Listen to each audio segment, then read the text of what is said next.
tayo. Maaari po ba tayong magkamayan, magkamustahan ngayong umaga? Kaya ngayon po, isama-sama natin bigyan ng papuri ang ating Diyos sa buhay. Amen and amen. Hallelujah. Aming mga papuri, amin sa iyo ang Panginoon. Kasi kasama ko kayo na. Pag-uri, pagsamba, tanging sa'yo lamang.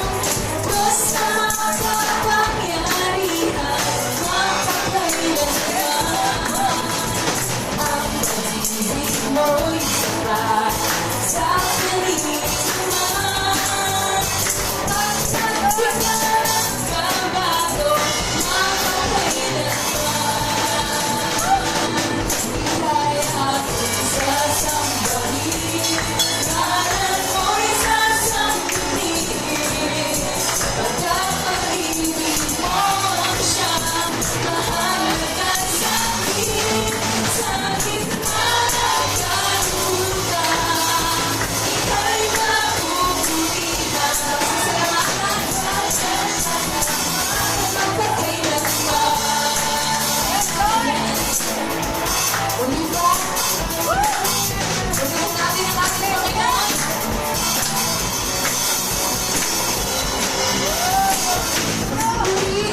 Pagpupuri, pagsamba, tanging sa'yo lamang. Diyos na makapangyarihan, Diyos na makapangyarihan, mapagkailanman. Ang pag-ibig mo, ang pag-ibig mo'y sapat sa kalinaman. Pagkakita mo Panginoon,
puso, pinagpalaan ng lubos.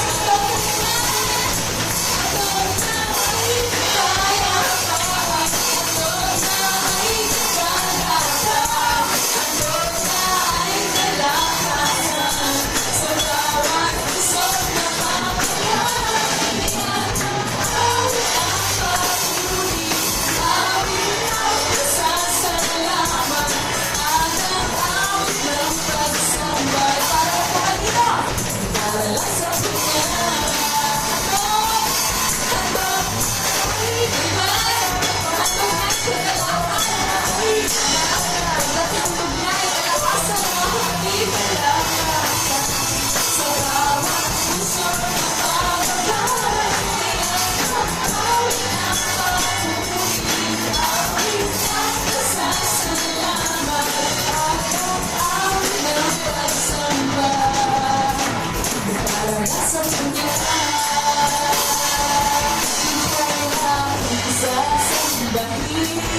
Tangan mo'y sasambutin, pagkat pag-ibig mo ang siyang mahalaga sa'kin. Sa gitna ng kalungkutan, ika'y mapupurihan, pasasalamat pagkailanman. Ika'y aking sasambahin. Come on, church! Let's praise God this morning. Sama-sama natin awitin ang ating Panginoon. Sa gitna ng kalungkutan, ika'y mapupurihan, pasasalamatan at pagkailanman. Pasasalamatan, pasasalamatan at pagkailanman. Hallelujah, God! Maraming salamat, Panginoon, for your goodness, for your mercy and blessing, Lord. Hallelujah, God! Napakasarap magbigay ng papuri sa iyo, Panginoon. Hallelujah, Lord. Thank you for your presence. Hallelujah, Lord. We can feel your holy presence right now within us, Panginoon. Alam namin, Panginoon, nakasama ka namin ngayong umaga. Anak mo, Panginoon, ay sama-samang umaapit, lumalapit sa iyo, Panginoon. Hallelujah, Lord God.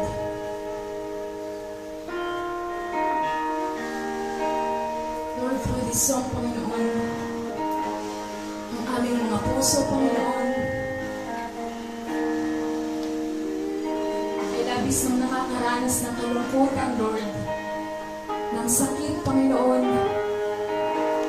ng kawalan ng pag-asa, ng galit, Panginoon. But we know, Lord God, na Ikaw ang kasama namin, Panginoon. Sa aming mga pusong basag, Panginoon, Ikaw lamang ang makapagpapagaling, Panginoon. Ikaw lamang, Panginoon, ang siyang bumubuo sa bawat isa.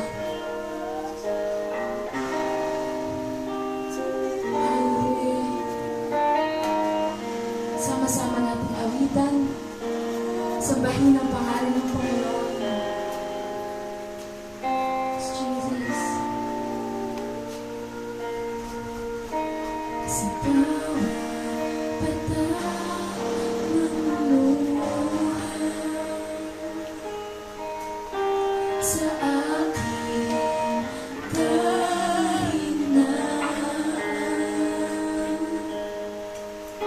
sa bawat luho at panalangin, di mo ako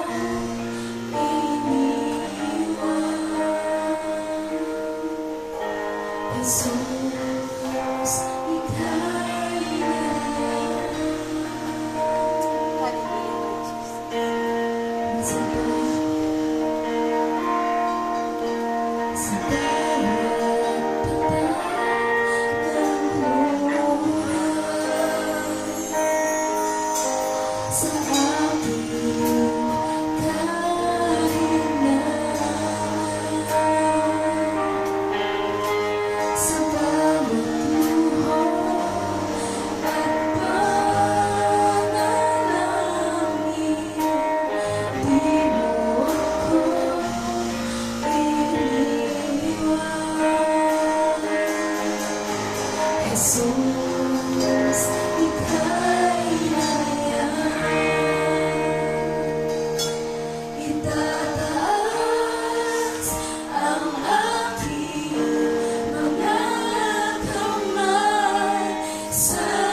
di maintindihan.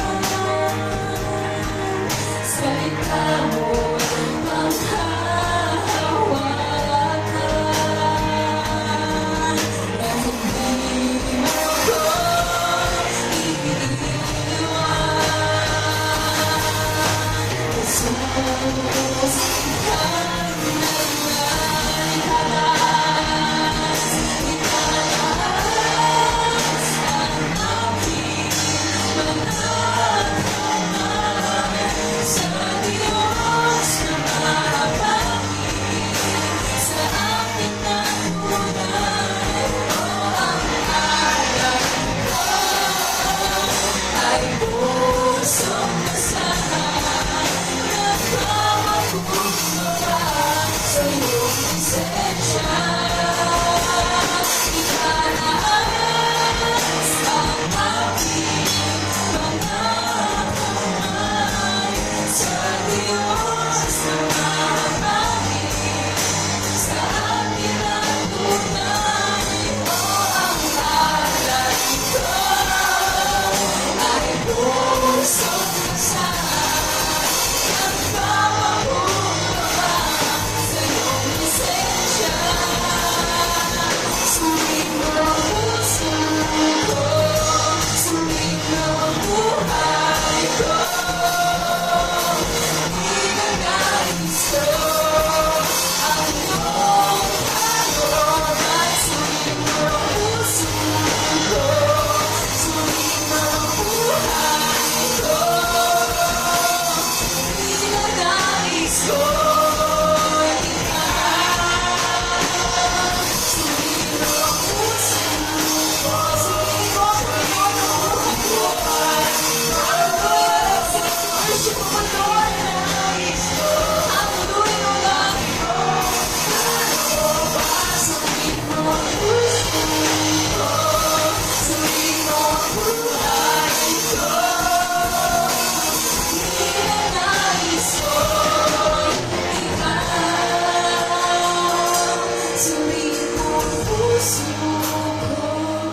suriin mo ang buhay ko.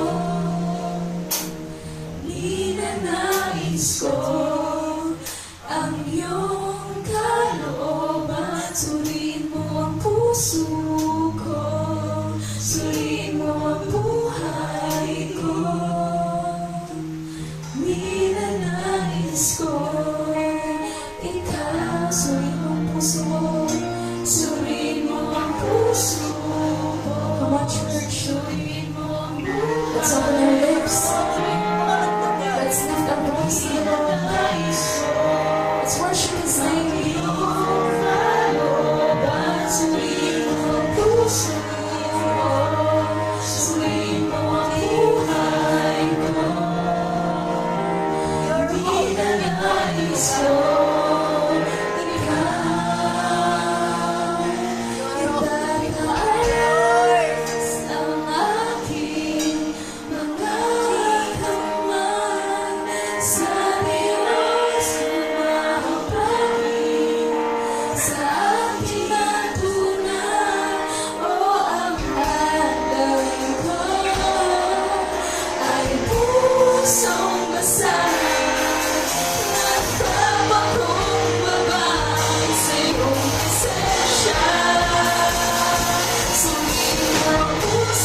presensya.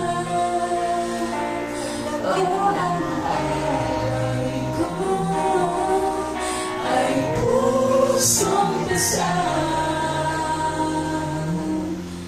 Nagpapakumbaba sa iyong presensya. Maghari ka.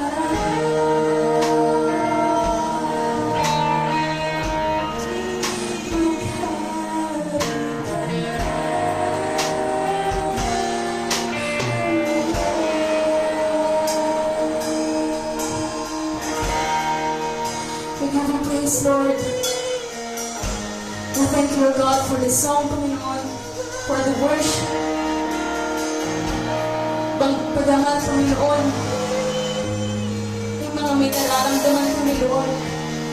Yung mga nararanasan kami. May mga bagay, Panginoon, na hindi umaayon sa desisyon namin. But we know, God, that you have a plans for us. Na lahat ng aming pusong basag, Panginoon, ay kaya mong bigyan ng solusyon, Panginoon. Ay kaya mong pagalingin, Lord God, for your presence. Dahil naniniwala kami na ikaw lamang ang Panginoon. Na siyang naghahari sa aming buhay. Na siyang nagmamahal sa amin. Because we know, Lord God, na lahat ng papuri, Panginoon, sa mundong ito, Lord. Na lahat ng kataas-taasan, Panginoon, ay sa iyo lamang, Panginoon. Na lahat ng pagsamba, Panginoon, ay patuloy namin ibibigay sa iyo, Panginoon, Lord God. Dahil alam namin, Panginoon, na mahal mo kami, Lord God. Maraming salamat, Panginoon, at manabalik mo namin lahat ng dito, Lord God, sa iyong presensya, Panginoon. Sa iyong kiwantian. Kaya po lahat ng mga pinagpapala ng Panginoon ay magbigay ng malakas na palakpakan deserve ng ating Panginoon. Hallelujah! Sumigaw tayo ng malakas na Amen! Amen! Amen! Hallelujah! God!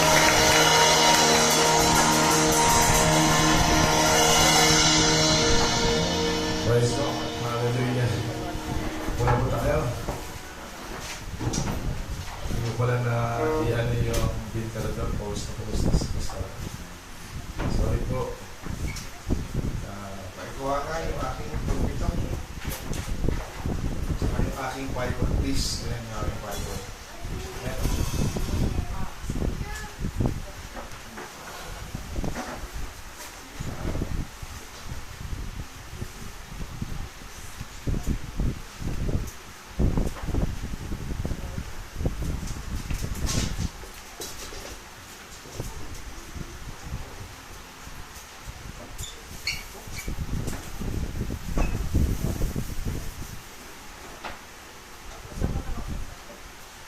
Okay. Yeah.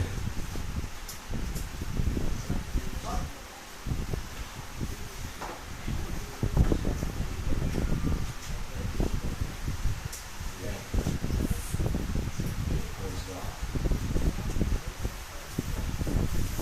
Thank you, Jesus. So, hindi lang po natin binuksan yung ating aircon kasi mamamatay din mo maya-maya. At kaya balik tayo na naman sa dating gawin na open muna.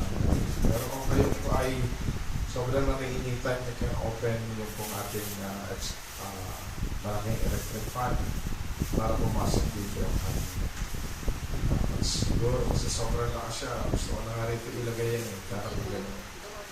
O dito, ang problema nga lang masyado siyang maingay. Masyado siyang sobrang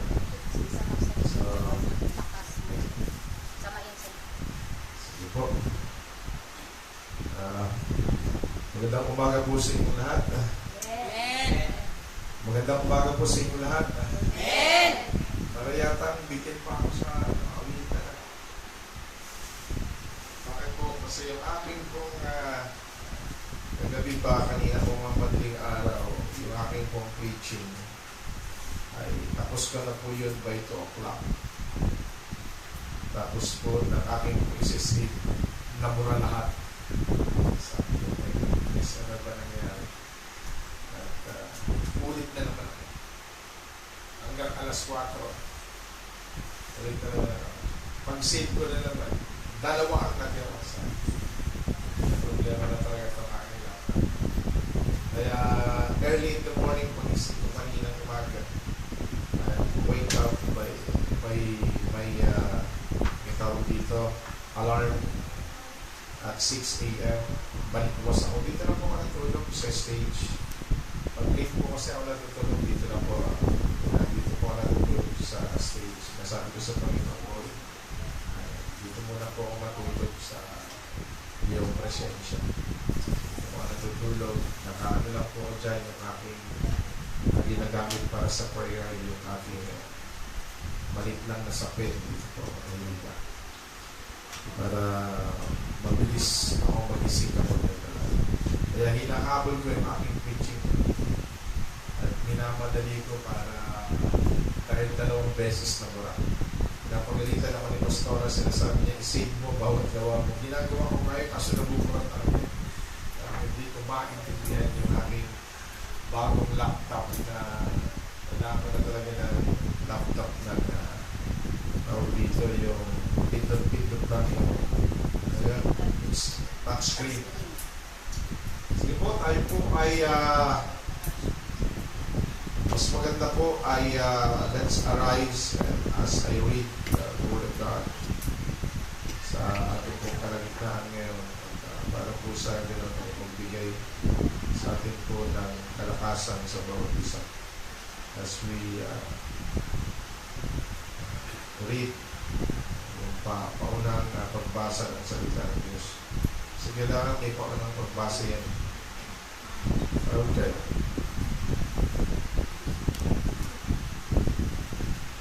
Sige po, may pagbukas po kayo sa akin sa Joel. Meron po ba kayo? Tumayo po tayong lahat. Ayun. Ganyan. Iba nangyari siya. Para kayong natulan na. Meron po ba kayong aklat ng Joel? Balik nga natin yung ating kaugalian noong unang panahon na may bit-bit kayo mga Biblia, yung mga matatapang Biblia. Yung Old Testament. Kasi nahahawa na tayo sa sanlibutan na wala na tayong dalang Biblia. Ang ginagawa na lang natin ay cellphone. May cellphone ka, much better than. Noong una talagang panahon, way back 80s, 90s, ay, o early 2000, ang mga lalo na yung mga kananayan, alam mo pupunta ng church kasi may hawak-hawak ka ng Biblia ka. Akap-akap yan, maglalakad. Papunta sa simbahan. Alam mo talaga na pupunta na simbahan yan kasi may hawak-hawak. Ngayon, bag na lang. Hindi mo alam kung saan pupunta mo siya shopping ba. Nagdani saan punta, dyan lang. Kaya nung unang panahon, huwag mo nang tatanong kasi may hawak ng Biblia, pupunta ng church yun. Amen? Yan po ang maganda nung unang panahon. Sana ibumalik yun. May ibabalik pa ba yung ginagawa nung unang panahon na magdadala ng Biblia? Kaya mo ba ibalik yun? Amen. Sino po sa inyo may Biblia na old in you? Amen. Dali niyo po yan para nasa na ba ako? Nawala na tuloy ako sa Joel. O yun. Okay. Sa Joel, Kapitulo 2. Okay. Versikulo 20. Ano po tayo sa 18 muna. Okay. Hanggang 22. Ang Panginoon ay nalibugho para sa kanyang lupain at nahabag sa kanyang bayan. Ang Panginoon ay sumagot at sinabi sa kanyang bayan, Narito ako'y magpapadala sa inyo ng trigo, alak at langis, at kayo'y mabubusog. Hindi ko kayo gagawing isang kahihiyan sa gitna ng mga bansa. Aking ilalayo ng malayo sa inyo ang mula sa ilaga at itatabi ko siya sa tuyo ng sirang lupain. Ang kanyang uhaw unahi sa dagat silangan at ang kanyang bulihan ay sa dagat kanluran. Ang kanyang baho at masangsang na amoy ay aalingasaw sapagkat siya ay gumagawa ng malaking bagay. Huwag kang matakot o lupa, ikaw ay matuwa at magalak sapagkat ng Panginoon ang gumawa ng mga dakilang bagay. Huwag kayong matakot, kayong mga hayop sa parang sapagkat ang pastulan na sa ilang ay sariwa. Ang punong kahoy ay nagbubunga ng puno ng tigos at ang puno ng ubas ay saganang nagbubunga. Pagpalain ang salita ng Diyos, tayo po ay manalangin. Banal na Panginoon, salamat po sa iyong salita kay Propeta Joel na nagsasabi, Panginoon, na ang aming buhay ay nasa iyong mga kamay. Kung kami ay mawalay sa iyo, kami, Panginoon, ay iyong kakailangain muli at ihahatid mo kami sa lugar kung saan kami protektado ng iyong kapangyarihan. Na ang iyong kaluwalhatian ay aming kasama. Salamat, Panginoon, sa tuwing aming paglayo sa iyo. Tinatawag mo kami muling lumapit. Sa panahon, O Lord God, ng pagkakamali, kami iyong tinatawag upang mabigyan kami ng pagkakataong manimbalik sa iyo. Katulad ng propesiya ni Propeta Joel, na muli mong, Panginoon, itataas ang iyong bayang Israel. Ang bayang Israel din, Panginoon, ay sumisimbolo ng aming pananampalataya at aming espiritual na paninindigan bilang mga anak mo, Diyos. Ang sabi mo, O Lord God, dadalhin mo kami sa isang lugar kung saan masagana, Panginoon. Magbubunga, O Lord God, ang puno ng igos at ang ubas, Panginoon, ay magkakaroon ng maraming bunga nito, O Lord God. Salamat po, Ama, sa patuloy mong pangako para sa amin. May pagkakataon, O Lord God, ang aming buhay ay aming marabang hindi namin po maintindihan. Ngunit salamat po, ikaw nagpapaunawa sa amin sa tuwing kami lalapit sa iyo at magpupuri sa tuwing banal mong pangalan. Hinihiling namin na kasihan mo ang panampahang ito at ang bawat iyong mga anak, Panginoon, na rito ay bigyan mo, O Diyos, ng kalakasan na galing sa iyo. Palakasin mo ang aming pananampalataya. Bigyan mo kami ng pangako na magbibigay sa amin ng inspirasyon upang sa bawat naming pagsubok sa mga problema na aming kakaharapin ay magiging matatag kami at magkakaroon ng tagumpay sa pangalan ni Jesus. Basbasan mo ang bawat isa, gawin mo po ang iyong lingkod upang sa ganun, O Lord God, maihayag ko ang iyong salita at magkaroon ito ng kaayusan sa bawat naming pananampalataya. Ang kaluwalhatian para sa iyo, ang papuri para kay Kristo. Salamat sa iyong kapangyarihan at sa iyong pagpapala. Lahat magsabi ng Amen. Amen. Tayo po ay maupo. Hallelujah. Okay, so handa na po ba? May mga bagay po sa ating buhay ay nagkakaroon tayo ng struggle. Tama po ba? Parang ulitin ko ulit. Sa ating buhay ay nagkakaroon tayo ng struggle. Amen. Yung struggle na yan ay laging naririyan yan araw-araw. At ang struggle na yan, hindi natin alam kung paano yan pagtatagumpayan. Pero salamat sa Panginoon dahil sa tuwing tayo nananalangin sa Kanya, yung Kanyang lakas ay ating mararanasan kung ating panalangin ay tunay na tapat. Amen ba ba? Amen. So meron ako ritong 5 ginawa na mga struggle ng mga Kristiyano. At totoo naman ito. At noong unang panahon din, nang ako'y katulad ninyo na linggo-linggo rin, umaattend sa service dahil hindi pa ako pastor noon. Ako lang ay manggagawa noon sa iglesia. Ay, talagang umaattend ako linggo-linggo. Hindi talaga ako ma-absent. Dahil tinuring ko ang linggo ay para sa Diyos. Itinuring ko ang linggo ay para sa Diyos. Amen. So kung iyan ay para sa Diyos, pasasalamatan mo siya dahil ang linggo ay panahon para mo siya makatagpo at mabigyan mo siya ng papuri sa lahat ng ginagawa sa buhay. Amen o ba? So ito po yung 5. Una, sige po, yan, Christian struggles in serving God. Talaga pong meron po talagang mga kabigatan, may mga pinagdadaanan ang bawat isang Kristiyano. At salamat na lang, meron din mga kaibigan mong Kristiyano, sa panahon ng iyong kabigatan, tutulungan ka. Meron po ba? Nasa panahon ng iyong kahinaan, tutulungan ka. Sa panahon ng iyong kagipitan, tutulungan ka. Meron pa po ba ganyan? At salamat sa mga Kristiyanong yon, dahil doon mo makikita na tunay na ang ating pagtulong sa bawat isa sa atin. Kahit nga hindi Kristiyano, tinutulungan natin. Tama ba ba? Yung nakwento ko nga ng nakarang linggo na humingi ng tulong sa akin. Siya naman talaga, hindi ko kilala. Nagkabiroan na yung pera ko siya ng 150. 200 na lang ang pera ko. 150 sa kanya, 50 sa akin. At least may pamasahe pa ako pupunta ng Urban. Nagsabi niya, Pastor, magsisimba po ako sa linggo. Natupad pa. Mali.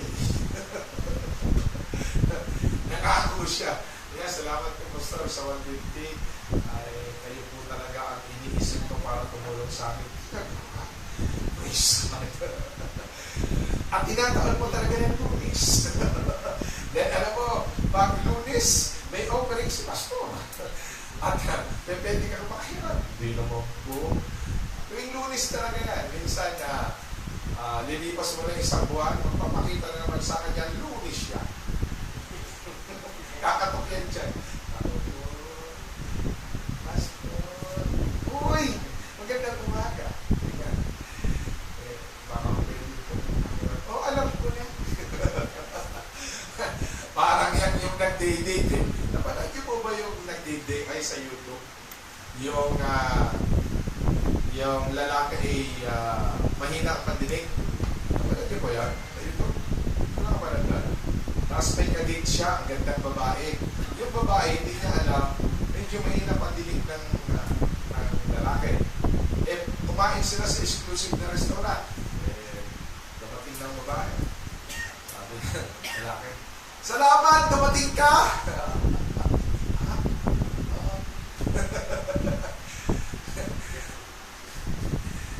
Sige, umorder ka na ang pagkain.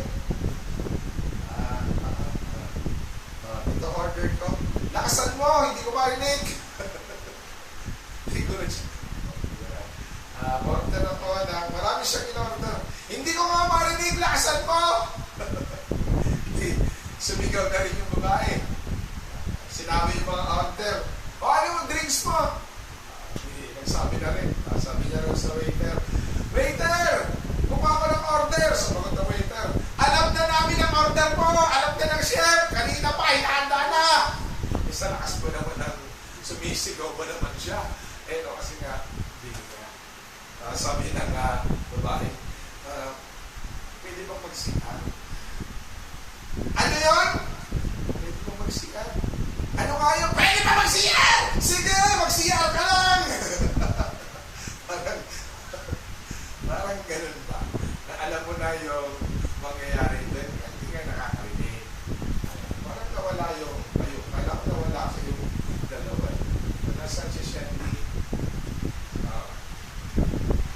Lumapit siya sa akin. Sabi niya, sige, ipapayaramin kita ng 200. Magsimba ka sa linggo. Opo, gusto. Lumipas ang ilang buwan. Wala pa rin simba. Diba na ikwento ko rin sa inyo na natuwa ako na pumunta rin, isa na naman yung nanay, may dalang malunggay, kapalit 100. Ang galing. Ang mahal ng malunggay. 1 pa. Pambili niya raw ng bigas. 2 kilong bigas. 50 nga naman ang kilo. Pwede na.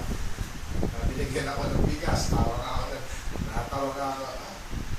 Sarap. Siguro po malunggay niyo, special po. Opo, basta inakyan pa yan ng anak. Talaga. Naiinit iilang pong, iilang ano siya, iilang, ano tawag lang? Sabi ko, magsimba ka, sister, sa linggo.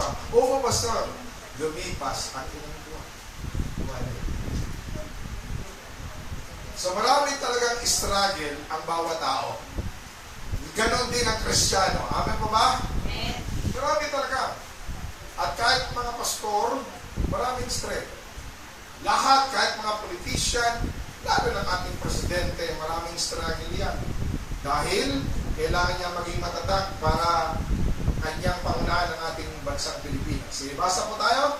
Lahat ito ay alam ko mababasa ninyo. Sige, kasi ang aking itim yung aking background.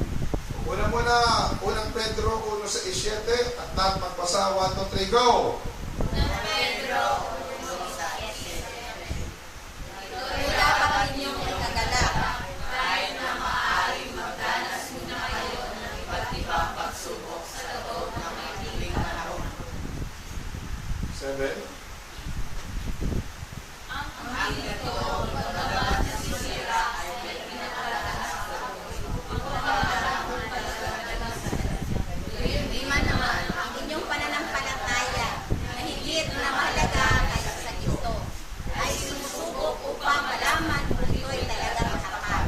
Sa gayon, kayo'y pagpapakulitan na dakilain at paramalan sa araw ng mahayag si Jesus. Tama po ba ang salita ng Diyos?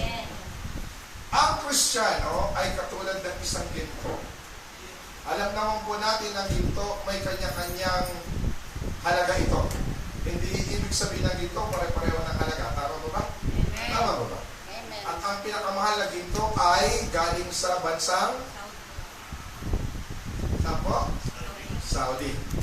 Siya ay hindi siya fine, siya ay rough na ginto, pero siya ay pinakamahal na ginto sa Saudi gold. Kasi bakit? Kasi ang Saudi ay, ang ilalim ay mainit, kaya na-form na sila. So, noon hindi ko alam yan. Alam ko ang pinakamabang ginto ay Saudi kasi rough eh. So, kailangan di ba, kalimitan ng mga ginto ay makinis. Tama ba ba? Pero sa kanila, pag inanong mo, rough siya. Pero mahal pala yung ginto ngayon. Tinignan ko yun, sinubukan kong alamin. Pumunta ako sa Glorieta Mall, sa Makati. Tinignan ko yung mga ginto. Pambihira ang mahal ngayon sa Saudi gold. Sa lahat ng naka-display doon, pambihira itong Saudi gold pala. So, ibig sabihin, ang Kristiyano ay kahilintulad sa ginto. May iba-ibang karats ito. Depende ang ginang. Iba-iba ang halaga. At ang bawat ginto kailangan dumaan sa proseso. Amen po ba? Amen. Kailangan itong tubugin para lumabas ang tunay niyang kulay at ang tunay niyang halaga. Ang isang ginto ay hindi mo siya maipagbibili ng mahal kung ayan ay meron kasamang mga bato pa. Tama ba ba? Hindi ba pwede na akuha ka ng ginto na may kasamang bato? Pumunta ka sa pawn shop, sinabi mo, ako ay magsasanla ng ginto at may mga kasama pang bato, ay mababa lang yan ang halaga. Kasi nga, mabigat siya kasi may mga bato pa at mga buhangin. So, ibig sabihin, lilinangin pa yan at tutubugin. Sa ating mga Kristiyano, ang pagtutubog ay mga pagsubok sa ating buhay. Amen po. Amen. Ang mga struggle, mga kabigat. Diyan tayo napapatunayan sa mamamagitan ng mga pagsubok kung ating iyan napapagtagumpayan. Can you say, Amen. hindi niyo po ba alam, kapag kayo may problemang dumating, anumang hirap yan na pagtagumpayan mo, unti-unti kang kumikilang sa harapan ng Diyos. Amen. Yan po yan, unti-unti kang kumikilang. Dahil yung pagsubok na dumaan sa'yo, pinilit mong pagtagumpayan, pinilit mo sa iyong pananampalataya, kapag iyon ay nakalampas ka, dahan-dahan kang kumikilang. Hallelujah. Amen. Yan po yan. So kaya nga tayo ng tulad ng ating Panginoon sa ginto. Sige po, tuloy po tayo. Kailangan tubugin upang lumabas ang tunay na kinang. Tatanungin kita, makinang ka ba? Makinang. Di ba po ang isang taong maraming ginto, makinang. May sakit na? Iba pa. Parang naninilaw ka, Brad, ha? Naninilaw ka, sis, ha? Ang lalaki dito ng mga dito, dito. Talaga, puro ba yan? Puro ba yan dito? Fake lang yan para ano lang, medyo parang, ano tawag doon? Dekorasyon. Tsaka pang ano lang yan, para sabihin kang Painit sa mata. clash. Kumikinang si sister. Diba? So, ganyan po, no? So, dapat tayo mga Kristiyano ay kumikinang tayo. Ibig sabihin ng kumikinang, meron tayong pinagtagumpayan na mga problema. Kapag ang Kristiyanong hindi makinang sarap ng Panginoon, lagi po siyang talunan sa problema. Lagi po siyang bagsak sa pananampalataya. Lagi po siyang umiiyak. Lagi po siyang nadudurog sa pananampalataya. Ngunit ang isang Kristiyano na malakas at matatag, kanyang pinagtitibay ang kanyang pananampalataya at kanyang pinagtutagumpayan ng bawat pagsubok at siya ay laging kumikinang sa harap ng Diyos. Amen. Natatakot sa kanya ang diablo. Amen po ba? Kasi kapag ang Kristiyano makinang, hindi makakatingin sa iyong diablo. Tama mo ba? Kasi makinang ka. Nagliliwanag ka. So hindi kanya-kanyang titigan. Okay? Tuloy tayo. Sige po. Hinubog ng panahon. Number 1, righteous living. Alam niyo po, ito ay isang struggle ng mga Kristiyano. Amen. Amen. Ay, number 1 yan, yung righteous living. Ang dami pong nahihirapan dyan. Yung mga Kristiyano, yung sinasabing righteousness, ang dami pong hirap. At muli, ang dami pong bumabagsak dyan. Amen. True. Dyan sa righteous living. Diyan pong isang kabigatan ng Kristiyano, Panginoon. Paano ko ba pagtatagumpayan ang pamumuhay na tuwid? Dahil araw-araw na lang may tuksong dumarating sa ating buhay. Hinahatap ako ng kadiliman ng mundo. At ang aking pagiging matuwid ay, Panginoon, ay natatalamsikan ng putik. Ayan po ang talagang number 1. Na talagang, ano tawag dito? Pinaglalabanan ng mga Kristiyano, righteous living. Buti pa nung unang panahon, konti lang ang tukso. Ngayon, marami ng tukso. Amen po ba? Amen. Hindi niyo po ba alam, habang lumalawig ang panahon, lumalala ang tukso. Amen? Amen. Lumalala ang kapangyarihan ng diablo para tayo pong mga tinawag ni Kristo na dapat mamuhay ng may kaayusan sa harap ng Panginoon. Pilit tayong sinasabuyan ng diablo. Pilit tayong bubuhusan niya ng karumihan. Kapag wala sa iyo ang tinatawag na baluti ng pagiging matuwid, natatalamsikan. Ano ba yun? Natalamsikan. Ha? Natatalamsikan tayo ng putik. Sapagat wala naman sa atin perfect. Pero salamat na lang sa Panginoon kahit nagkakaroon yun. Tayo'y tumatawag sa Panginoon, Panginoon, tulungan mo akong mapagtagumpayan ang mga bagay na hindi matuwid sa aking buhay. Amen po ba? Amen. Magkaroon ka dapat ng puso na laging hangarin mo. Kung ikaw ay nagkamali, lumapit ka sa Panginoon. Pero wag naman lagi yan ang ginagawa. Tuloy tayo mga kasi di ba ito bibilisan ko lang. Kawikaan 21:21. Ang lumalakad sa daan ng katuwiran at katapatan ay nagkakamit ng buhay at karangalan. Sino po magsasabi ng? Amen. Biblically, ang katuwiran at katapatan may buhay at karangalan. Biblically. Ayan po ang sinasabi ng banal na aklat. So kung nais natin magkamit ng katuwiran at ang karangalan, hindi po ba ang karangalan ay mahirap pong makuha? Hello? Amen. Di ba po sa inyong mga estudyante ay pag nabigyan ka ng karangalang banggit, ikaw may honor ka, di ba? Blood. Di ba proud ka? Vladimir Toledo de Alca with honor. Siyempre, yung magulang mo, ay, ako yan. Magsasabi ka kayo ng, di ba, ng medalya. Proud ka! Kasi tinawag ang iyong anak na may karangalan. Alam mo itong aking anak si Desi, matalino naman yan. Ang grades niya naman ay 490. Sumipyat lang ang isa. Meron siyang gumanon naging 80-80. Yung isang subject. Kaya sabi niya sa akin, nandun na kami, akit na kami ng stage.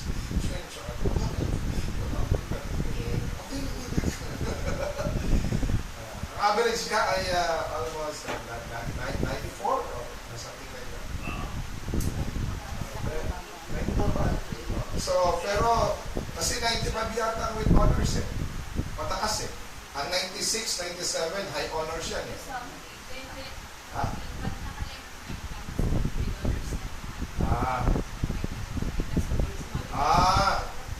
Dapat with honors na siya. Kaso nga lang, meron siyang sumabit na dalawang spaghetti sorry, 88 na kanyang final average sa isang subject. Kaya hindi siya napasama sa sabitan. Kasi ang karangalan, pinaghihirapan yan. Amen? Sa estudyante, pero sasabihin mo, meron, hindi rin, pastor. Maraming graduate school yung karangalan na yan. Nabibili na yan Amen. Tama ba? Ay, number 1 na lang ako dyan. Diba? Nakaka-graduate sa, ano ba tawag dito? Sa sekundarya, kahit sa high school, diba? Nakagraduate ako dahil sa pananakot. At karamihan sa kolehiyo, lalo na sa mga matataas na kilalang eskwelahan, marami po dyan na babayaran ng karangalan. Nabibili na po ngayon ng karangalan. Ay, nako. Pera lang ang sabi nga nila, pera lang ang katapat dyan. Matatanggap mo ng iyong diploma. Diba? Kung gusto mo pa, may pasabit pa, dagdagan mo ng pera. Padalan mo si Dean sa Gcash. Dean, may 1 milyon. Ay, 1 milyon! Ilang gusto mong karangalan? So sa ating mga Kristiyano, ang karangalan ay hindi po nabibili. Amen. Pinaghihirapan po yan sa harapan ng ating Panginoon. Amen. Amen. Kasi ang Diyos hindi natin pwedeng bayaran ng sarapit. Hindi natin pwede siyang bayaran ng anumang magandang pananalita. Ang Diyos, pag nagbigay ng karangalan, tuwid yan at tunay, galing yan sa puso ng Diyos. Amen. Amen. Tuloy tayo. Sige po. When we live righteously and show mercy, the result will be blessing from God. Amen. Amen. Ibig sabihin pala, kapag lagi tayong namumuhay ng matuwid, mayroong biyaya na matatanggap galing sa Panginoon. Amen. Tama po ba yan? Amen. Tayo. Number 2, walking by faith, not by sight. Pangalawa rin to, problema rin to ng mga Kristiyano, struggle mga Kristiyano ito. Pastor, ano ba yung walking by faith, not by sight? Kasi po, marami na pong Kristiyano ngayon na bumabagsak ng pananampalataya. Marami na pong Kristiyano ngayon na talagang ang pananampalataya nila ay hindi na kalakas dahil nga po sa kalaban natin sa mundo. Natatabunan na yung ating pananampalataya ng tinatawag natin ng ano tawag ngayon sa panahon natin ngayon? Millennium. Natatabunan na po yan. Kaya nga ngayon, hindi niyo po ba alam? Ang ratio po ng mga Kristiyano nagbabasa ng Biblia, napakababa. Kahit meron ng batas na every January, bawat pasok ng taon, Bible month yan, January.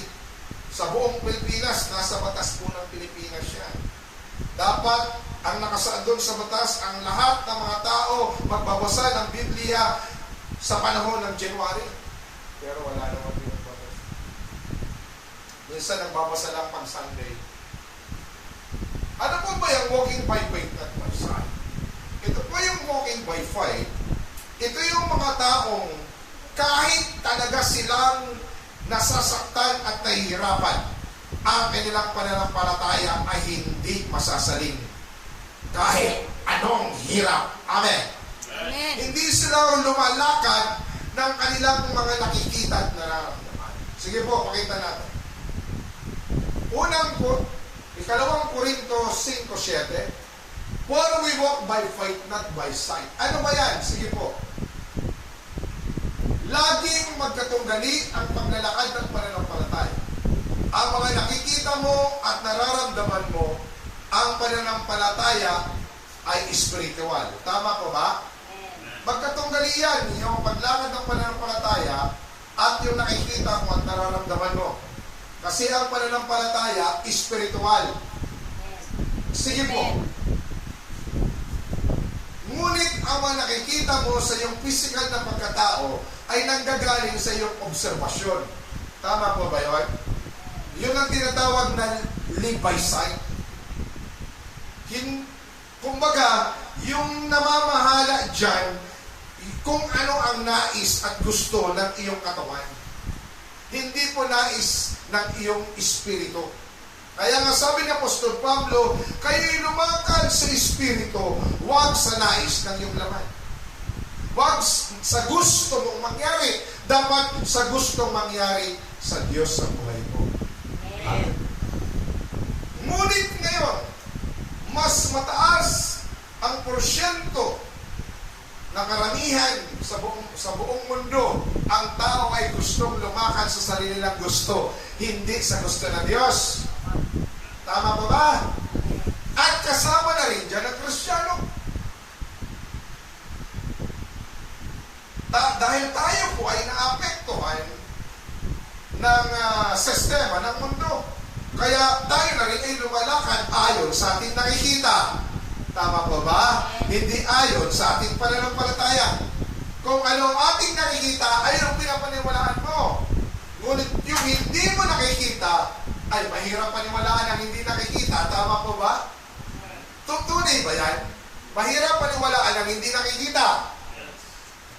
Pero kapag nakita mo, madaling maniwala. Meron pa rin tinatawag to see is to believe.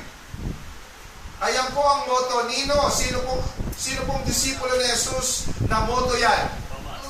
Di ba?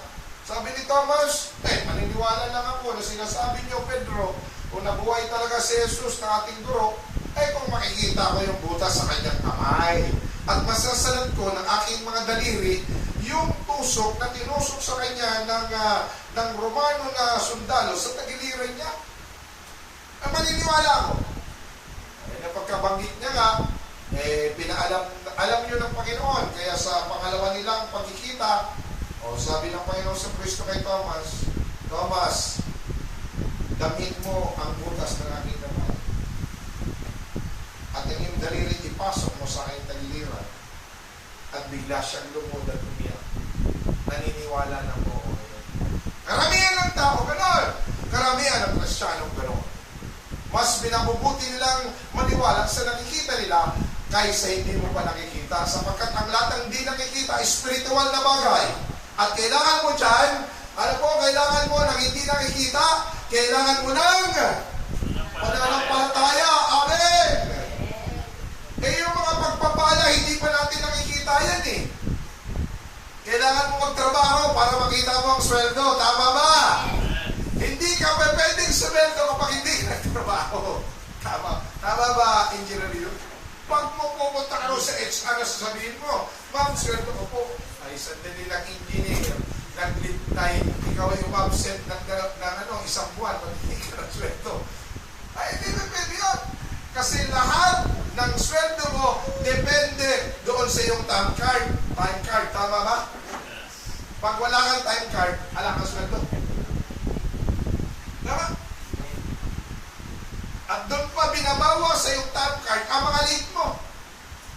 Tama ba? At undertime mo. At kailangan pag nakita ng XR yan, kailangan hindi ka late. Tapos aalis ka, kung alas 5 uwian, aalis ka na 5:15.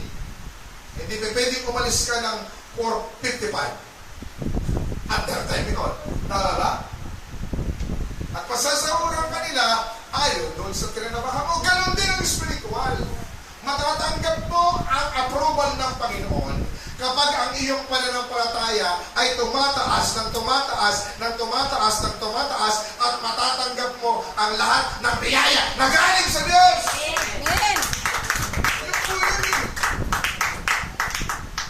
Kailangan patatagin mo ang iyong pananampalataya na kahit hindi mo pa nakikita ngayon sa present age, kailangan mo sabihin, matatanggap ko yan sa pangalan ni Jesus. Dahil tapat ako sa Panginoon. Amen. Number 3. Ito talaga ang isa sa kabigatan ng mga Kristiyano. Submissive heart. Amen po ba? Hirap na hirap din ang mga Kristiyano dyan. Ano po ba sa Tagalog ang submissive heart? Pagpapasako. Hirap po mga Kristiyano na. Nahihirapan ang ating pagkakristyano ng ating buhay, ang ating puso, ay pasakop mo ng buong buo sa Panginoon. Andiyan po ba kayo? Amen. Hirap talaga. May nakausap ko ng mga leader. Kinausap ko sila, sinabi ko, paano mo malalaman ang isang swordsman na magaling? Alam niyo po bang swordsman? O samurai. Paano mo malalaman ang isang samurai na magaling? Sagot, huwag kang sumagot. Ang ibang sumasagot. Paano mo malalaman ang samurai na magaling? Ano mo tawag dito? Prince. Paano mo malalaman ang isang samurai na magaling? Mabilis, mabilis tumakbo. Parang nasaan yun? Mabilis mo na. Sa panahon ng digmaan, nasa kasi samurai si Prince, nawala. Mabilis mo. Digmaan ka, biglang nawala. Ang bilis mo. Ang bilis mo tago. Ang bilis tumakbo. Ganun ba? Mabilis tumilang. Mabilis mag-react. Mabilis magalit. Ang pagkakilanlan po ng isang dalubhasa na samurai o swordsman, kapag ang kanyang espada at siya ay iisa. Tinuro ko sa amin yan. Alam niyo po ba yan? Hindi lang sa bilis. Kapag ang espada niya at siya ay iisa, ibig sabihin, bawat galaw ng kanyang espada, galaw din ang katawan niya. Ang isa kasing samurai na magaling lang mag-samurai, gumagalaw lang ang kanyang espada at ang kamay. Pero ang katawan, limitado ang katawan. Ang magaling na swordsman o samurai, pag gumalaw ang kanyang espada, gagalaw din ang kanyang katawan.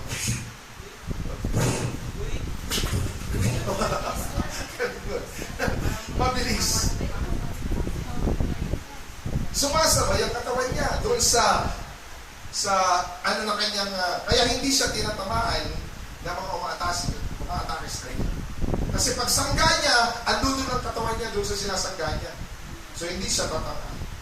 Hindi yung hindi gano'n. Natamaan ka na. So same sa mga Christian, kung ang puso mo, iniisa mo sa salita ng Diyos, lalakas ka at ikaw ay titibay sa pananampalataya sa Panginoon. Amen! Ang puso mo magpapakumbaba sa Diyos. Dahil ang salita ng Panginoon, nilalagay mo rito sa puso mo. Amen po ba? Amen. Hindi mo po rito nilalagay lang. Andiyan ba kayo? Dito mo dapat ilagay. Kaya ang mga Kristiyano, ang Biblia, ang salita ng Diyos ay nasa puso nila. Madali silang magpakumbaba sa harap ng Diyos. Pero kapag ikaw, ang Biblia ay nasa utak mo lang, wala sa puso mo, mahihirapan ka talaga magpasambit sa Panginoon. Nandiyan mo ba kayo? Ang isang Kristiyanong mababa ang puso, mahal ng Panginoon. Amen! Sige po. Sige. James 4:7, submit yourself then to God, resist the devil, and he will flee from you. Ibig sabihin pala, kung gusto mong lumaya sa iyo ang demonyo, lagi kang magpasubmit ang buhay mo sa Panginoon. Amen! Kahit anong galing mo, kahit anong talino mo, pero kung ang buhay mo hindi mo sinasubmit, ang puso mo hindi mo binibigay ng buo sa Panginoon, kahit anong sigaw mo sa demonyo, hindi yan lalayo sa iyo. Ganyan ba kayo? Kahit maputol pang litig mo rito sa iyo sa kasisigaw, hindi po lalayo. Naalala niyo po ba ang nangyari sa siyam na disipulo ng Panginoon? Sino nagbabasa rito sa Mateo 10? Yung siyam, iniwan ng Panginoon ang siyam, sinama lang ang tatlo. Umakyat sa bundok, sino yung tatlo? James, John, Peter. James, Peter, John. John. Tapos yung siyam, iniwan sa baba. May pagkakataon ang tatay, yung anak niya ay sinapian ng demonyo. Naturalmente, nakita ang siyam na disipulo ng Panginoon. Lumapit siya. Mga alagad ng Panginoon, mga alagad ni Kristo, pwede bang ipanalangin yung aking anak? Siya ay pinapahirapan ng masamang espiritu. Siyempre, yung siyam, mga disipulo ni Jesus yun. Tama ba ba? Ay, i-rebuke nila. Sa pangalan ni Jesus, umalis ka! Sa pangalan ni Jesus, lumayas ka! Sa pangalan, hanggat napagod na lang sila sa kasisigaw. Tuloy, brother. Yung mga buwan. At nanghina na sila sa kasisigaw. Sa sisigaw sila na sigaw, lumayas! Hanggat napagod na sila.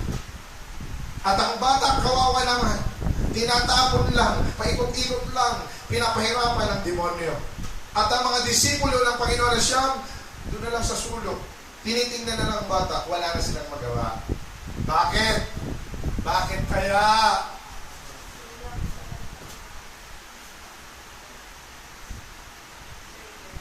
Malalaman natin. Nang bumaba ng Panginoon, nakita nila bumaba ang Panginoon ay ibang aura ng Panginoon dahil galing sa panalangin. At ang tatlo rin mga disipulo, si Juan, Santiago at Pedro, iba rin ang aura. Nang nakita ng ama na si Jesus ay bumaba, pumunta agad ang tatay doon kay Jesus. Guru, tulungan niyo po aking anak. Siya po ay pinapahirapan ng masamang espiritu. Itinatapon po siya doon sa apoy. Minsan po ay dinadali siya sa tubig para lunurin. Mahabag ka, guru, sabi. Palayain mo siya. Tinignan niya ang kanyang mga disipulong siya magdudun sa gilid ng gano'n. Walang magawa. Kaya nilapitan niya. Anong ginawa niyo? Ayaw eh. Inuutosan na namin kumalis. Ayaw po talaga, guru. Ano ang sabi ng Panginoon? Palataya. Mapapalayas mo ang masamang espiritu sa pamamagitan ng pananalangin ng pananampalataya. Ano ba? Kaya nang sinabi ng Panginoon, lumapit sa bata, demonyo, umalis ka sa batang yan. Immediately, ang bata ay tumayo at lumod sa harapan ng Panginoon. Ano pong aral? Kapag tayo ang ating buhay ay patuloy nating inilapit sa Panginoon, isinabmit natin, ibigay natin ang lahat-lahat, walang kapangyarihan ang dyablo pumaroon sa iyo at sa tahanan mo at sa mga anak mo. Amen! Amen! Kasi nagsasubmit ka sa Panginoon eh. You're submitting yourself to God. That's why the devil, kapag pumunta siya roon sa iyo, matatakot siya. Kapag nilabanan mo siya, aalis siya. Sige po. Ang puso na magpakumbaba, malapit sa Panginoon. Ulitin ko. Ang puso na magpakumbaba, malapit sa Panginoon. Amen. Tumatatag ang pananampalataya nito at magiging matibay sa pagharap ng bawat pagsubok ng buhay. Yan po yan. Ang isang submissive heart, malapit yan sa puso ng Diyos. Kamusta po kayo? Malapit po ba kayo sa puso? Amen. Pang-apat, alam mo, isa yan sa struggle ng mga Kristiyano. Sabihin po, tithes and offering. Wala po magsabi. Tithes and offering. Isang struggle ng mga Kristiyano yan. True. Ay, nag-aaway-aaway pa yan. Nagdidibate pa yan. Nagbabatuhan pa yan ng mga scriptural basis. Nagsasabi pa ang pagkakaloon, sa Old Testament lang yan, hindi yan sa New Testament.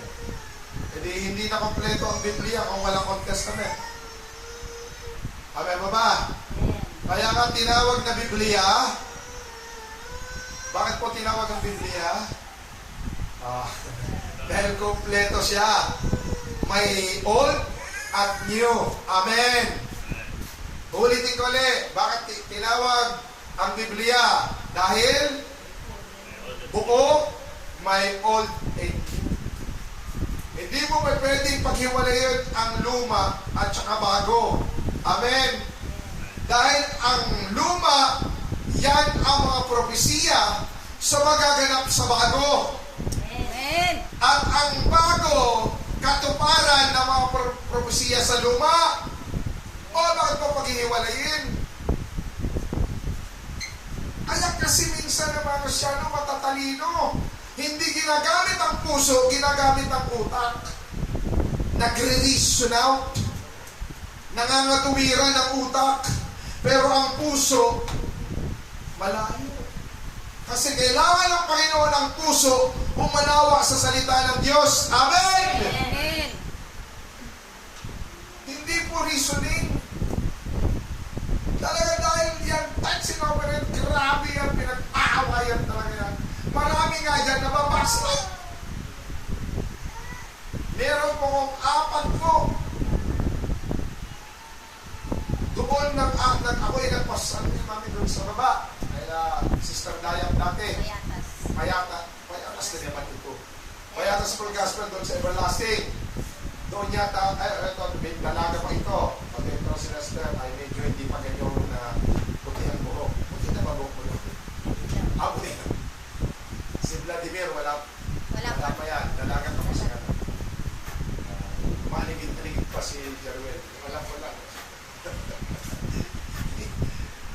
May mga Kristiyano doon na mga young people na talagang lumapit sa akin sa parsonage ko. Nakipagdebate pa. Mga professional po sila. Sabi na, Pastor, nabasa po namin. Ang tithes daw, yung Old Testament lang, wala sa New Testament. Ano ba pinasa mong Bible? Ito po. Bakit tinawag itong Bible? Salita ng Diyos? Ano pa? Binasbasa ng Diyos? Ano pa? Ano pa po ba, Pastor? Binuo. Dahil ang Biblia, ano ang 2 pahina? Luma po at bago. Ibig sabihin, may bago ay may luma at bago. Kapag sinipi mo ang Biblia sa bago lang, hindi mo na siya matatawag na Biblia. Kasi bago lang ay yung pinanghawakan. Ang Biblia ay naisipi sa 2 pahina, kaya nga tinawag siyang 66 books. Amen po ba? Amen. Review. Ilang libro sa Old Testament. Mga nag-aral sa leadership. Si Alay. 39. Sa New Testament, ilan. Kalimutan mo na. Ayusin mo buhay mo. Kalimutan mo na. 27 na kaya. Hindi lang 66, 39. Engineer yan, mabilis yan. Engineer yan. 39. 6. So, ibig sabihin, ang Biblia, ang tithes and offering, kahit ito ay itinuro sa Old Testament at sa New Testament ay kaganapan at ang tinututukan lang dyan ang pagbibigay, hindi yung ikapo, sapagkat sila na ang katuparan. Huwag natin pong iibahin ang konsepto ng Biblia. At marami po nag-struggle dyan. Para bagang ang tithes nila, kasalanan. Hindi nila maibigay ng tama sa Panginoon. Nagtatanong pa yan. Sige po, may nilagay ba ako? Wala. Diyan mo na. Kasi nawala nga yung aking ganito po. Ang tithes po kasi offering, lalo na po ang tithes, ginagawa mo to dahil mahal mo ang Panginoon. Amen. Ginagawa mo to dahil pinapasalamatan mo siya dahil binigyan ka niya ng buhay. Amen. Ginagawa mo to dahil ang natatanggap mong biyaya galing sa Kanya. Amen. Ginagawa mo ito dahil gusto mong sumunod sa Kanyang utos. Hindi dahil sa reasoning.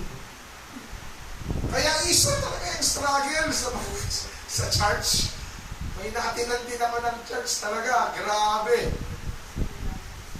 Talagang, sabi ko, Panginoon, dapat gumawa ka na lang ng pattern eh. Pero kasi po, ganito ang nais ng Panginoon. Nasa iyo pa rin ang pagsunod. Kapag ikaw ay sumunod, tatanggapin mo ang kanyang siksik, liglig at umaapaw. Amen. Amen ba ba? Ako dati, hirap din ako dyan, mga Kristo lang. I swear, dati po hirap ako dyan. Nang una kong trabaho,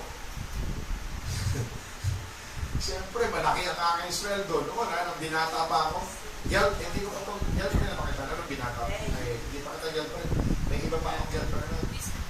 All the women I love before. Alam mo naman yan, di ba? Hindi ako kalahati lang binibigay ko ang tithes. Bakit? Pang-date ko. Hello, ulitin ko ulit. Mapakinig kayo. Kalahati lang binibigay ko ang tithes kasi pang-date.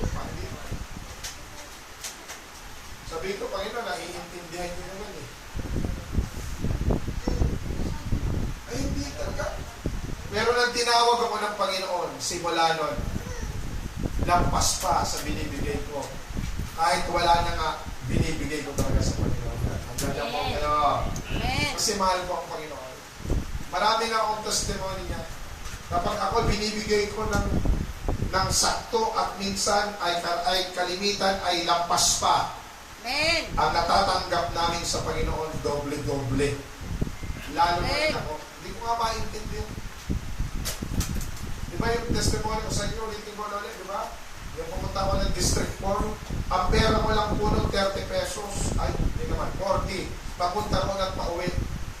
Puro bariya lang po pera ko. Kasi kailangan ko mamit ang mga pastor doon para sa 4-piece facilitator. Wala talaga akong pera. Panginoon, ito lang ito. Pag may makasabay ako, hindi ko papansinin. Kasi minsan tayo Pilipino, pag may kasabay tayo ng kilala, siyempre, magbabayad yan, di ba? Unahan yan eh. Pambira, pag may makasabay ako, talagang tatalikod na lang ako eh. Kasi wala akong panlibre.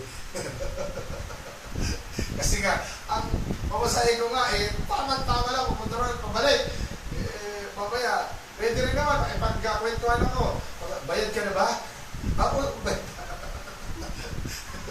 minsan ka na tayo doon. Bayad ka na ba? Tapos na, saan ka pa ba? Kalayaan lang. Ay, litix ako, mas mauna ka bumaba. Bayad na ako. Pero hindi ko na bayad. Sige, bayad ka sa sarili mo. So, di nagturo na ako. Nagturo na ako sa mga pastor, di ba? Balik ko lang kwento ko. Kasi testimony ito eh. Ako nagtuturo, pinakain nila ako na masasarap na pumasok na hindi ko may pumasok na isa. Kumukunin nyo nga yan. Yung aso niyan. Sino ba yung aso niyan? Ikulong yan doon sa...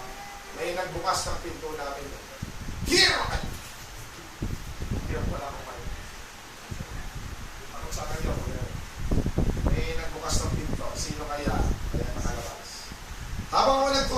pinakain naman ng masarap na pagkain. Ganda naman ang church niyo po dito. Ilan taon na po ito? Basta na po, 30 years. Pero laki na po ng church niyo. Ang dami ng quarters. May workers quarters, may elders quarters, may women's quarters, may men's quarters, may children's quarters. Amen. Kasi malaki na yung church. Tinignan ko ang kanilang auditorium. Ilang po capacity po, Pastor? 500 po. Ilang service po kayo? 4. So, ibig sabihin, 2,000 ang member. Kung napupuno po ba every service yan? Talaga po sa labas na po, iba po po eh. 30 years, ilang taon na po tayo? Ang sasayan yung dalawa. Ilang taon na po tayo? Maglilima pa lang, di ba? Marami pa tayong kakaining bigas. Ay wag, lutuin muna natin. Amen. Wag natin kainin ng bigas. Kasi pag kinain natin yun, magtatay tayo. Lutuin muna natin. Kaya ba ako nagtuturo? Pagkatapos ko magturo, nag-testimony ako, bibilisan ko lang, sabi ng isang pastor noon, Pastor, na-bless po ako sa inyo. Nang pagsabi niya na-bless siya sa akin, pag nagsabi po kayong na-bless kayo sa pastor, ano po kasi noon? Hindi po mano ha. Ang iba kasi pastor, na-bless po ako sa inyo, bless po. Amen. Ano ba? Bless po, pastor. I bless so much.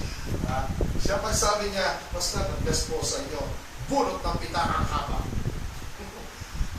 Tapos nang binuksan niya, ang dami roong agila. Alam niyo naman agila, tama? 1,000. Tumuha siya ng 1,000. Pastor, na-bless po sa inyo. Para sa inyo. Amen. Yung sakto kong pamasahe, nadagdagan ng 1,000. Amen po ba? Amen. Di ba mabuti ang Panginoon? Amen. Dahil ang puso ko po ay lagi pong itinuturi sa Panginoon. At nang ako ay uuwi na, lalabas na ako ng gate, ang sabi ng pastor, Pastor, nang nakita ko po kayo lumalabas sa ng gate, parang may bumulong sa akin. Anong sabi sa iyo? I-bless din kita. Amen! Amen. Kinuha niya rin ang wallet niya, kumuha ng another 1,000. Magkano po ang naging blessing ko noon sa panahon na yun? 2,000. Kaya nang umuwi ako, may mga binili ako. Kasi bless ko ng Panginoon. Amen po ba? Ganun ang Panginoon kapag tapat ka sa Kanya. Amen po? Susurpresahin ka niya. Na hindi mo alam, biglang may sorpresa, may biyaya at pagpapaya. Huli. Sabihin niyo, huli. Huli. Etong struggle na huli. Eto po. Yan. Struggle din yung mga kaskano dyan. Sino pa naniniwala sa ganyan? Ha? Yung Sunday worship, ay struggle din ang maraming kaskano dyan. Diyos ko ba? May mga Kristiyano po na meron pong schedule. Tama po? Na umaatin lang po per Sunday, second Sunday, third Sunday, fourth Sunday. May schedule po sila. Struggle po. Bakit kaya? Bakit kaya na ang Sunday worship struggle pa rin sa mga sa mga miyembro, sa mga Kristiyano, na hindi nakukompleto ang 4 na beses na pagsimba sa Panginoon tuwing linggo. 4 na beses sa buwan. Dapat kompleto yan kung talagang mahal mo ang Panginoon. Amen. Talaga struggle tayo. Buti lang ito, nasa music to. Itong dalawa. Pero siguro pag wala kayo sa music, maaaring absent din kayo. Mga date-date nyo, no? Buti na lang, nasa dance kayo, no? Minsan nga, kahit nasa dance kayo, lumilipan din kayo, tama? Hindi talaga ma-perfecto. Sino po ba rito ang perfecto na tuwing linggo? Sister Marie? Hindi ka ba, Sister Marie, na perfecto ka ba ng palampahan?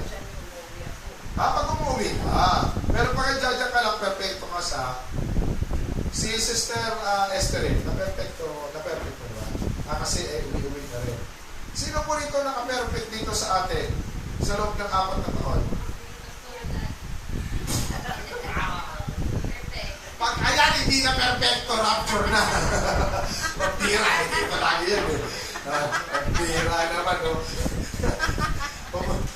Pag hinanap niya, si Pastor Dali, ano doon sa kabilang church? Bakit? Ano mo na nagsimba? Sawa na sa akin makinig. Gusto mo na ito makinig ng ibang preaching. Bakit po kaya yan? Na isa yung struggle sa mga Kristiyano. Bigyan nyo nga po ko ng dahilan. Sige po. Bakit po pang-limang struggle sa mga Kristiyano ang Sunday worship? Bakit? Mas malakas ang wika. Brother Robert.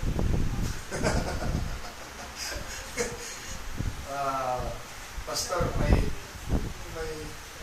pinagdadaanan. Amen.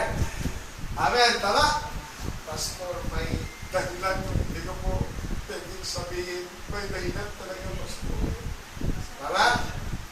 Tama ba ba? Pastor, ano kasi, sumaman ko nito, pero talagang hindi ko talaga makompleto mo sa nasa mo lang talaga. Yan talaga struggle. Nawa, dumating ang Panginoon, ang panahon, ang Arise Worship Ministry, walang liliban, walang sasablay sa panambahan linggo-linggo ang mga membro rito. Amen. Kahit anong busy natin, itatakdapat natin sa ating isip, linggo bukas, o malapit ng linggo, 2 araw na lang, lahat tayo magsisimba ha. Amen. Sasabihin mo sa mga anak mo, magsimba tayo, kasi linggo, magpupuri tayo sa Panginoon. Kasi ang number 1 yan, may pasok. Amen ba ba? Yes. Pag ang Kristiyano nagtatrabaho sa mall, liban yan. Tama mo ba? Sa restaurant, liban yan.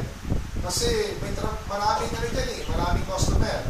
Kapag ang Kristiyano ay, ano mo ba ang may pasok sa linggo?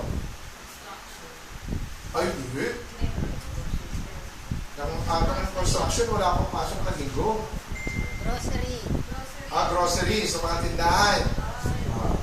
Kasi, katulad ni Sister Annalyn, na pastor, nagtitinda na po ko dyan sa market, kaya minsan po, hindi ako nakakagsimba.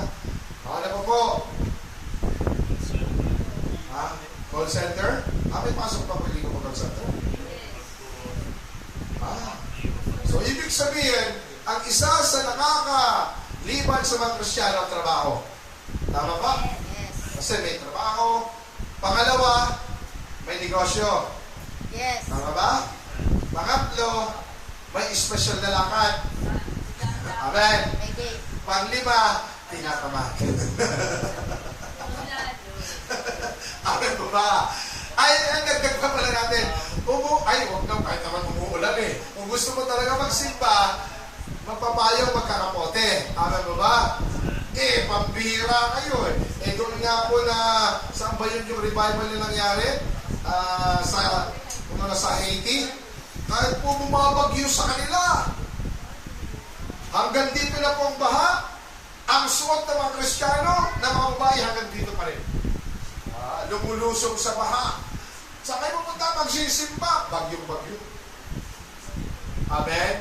Ang number 1 talaga kapag tinatamad. Amen ba ba? Pag sinabi, kasi baka ngayon, next week na. Bakit? Sama ng pakiramdam ko. Amen po. Amen! Parang lalagnatin ako eh. Yung hipuin mo ko, di ba ang init ko? Alam ba? Yan ang problema. So nawa, mapagtagumpayan natin ang 5 yan. Una po, ano po yung una? Righteous living. Pangalawa? Walking by faith, not by sight. Pangatlo? Pang-apat? Pang-5? Sunday worship. Amen. So nawa mapagtagumpayan natin ang ginagawa. Para sa struggle natin, kaya natin lampasan at talunin ang mga bagay. So kayo mo tayong gano'n. Hallelujah. Praise God. Hallelujah. Glory to God in the highest praise. Kay buti ng Panginoon. Tuwan-tuwa kayo rin.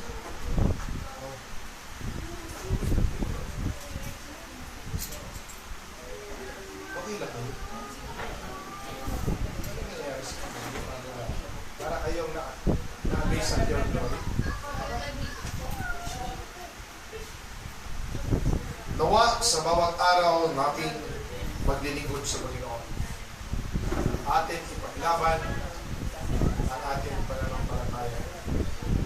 Maging matatag, maging matibay sa anumang mga kabigat. Lalo natin ang Diyos ay hindi tayo malumaya. Ugaliin lang natin na patuloy tayong mabuhay ng mayroong katwiran sa kanyang harapan. Lumakad tayo na may pananampalataya. Hindi yung ating mga nakikita. Patuloy natin ang ating puso ay magpakumbaba sa Kanya. Sumunod tayo sa Kanyang kautusan patungkol sa paglilinggan. At patuloy natin sikapin sa tuwing linggo ng Kanyang araw at panambahan ay naroon tayo at nagpupuli sa atin. Out tayo. Kantayin natin na maghari ka, pero ibang version. Maghari ka, O Diyos, sa ating puso.